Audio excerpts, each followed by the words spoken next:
एक महिना मी छान ट्रेडिंग केलं. डेली हं, हं. प्रॉफिट येत होता. आणि काय योगायोग मला मुलीच्या स्कूलमधून फोन आला की तुम्हाला जॉईन व्हायचंय. हो, बापरे!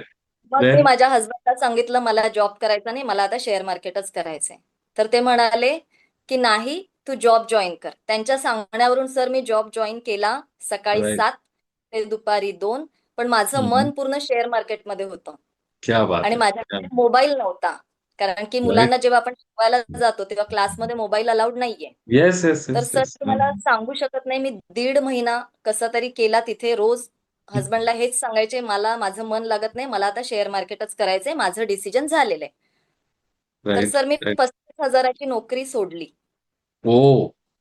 बापरे! कारण की ते बोल्ड सकाळी 7 डिसिजन. ते 2, हा, याच्यामध्ये मी जितकी मेहनत घेतली तेवढेच कष्ट मी शेअर मार्केटसाठी घेतले. तर मला माहितीये की 35,000 एका दिवसात पण मी कमवू शकते. Exactly, exactly. आणि राइट. फायनली मी रिझाईन दिलं आणि ओके. पुन्हा आपली ट्रेडिंग जर्नी चालू झाली.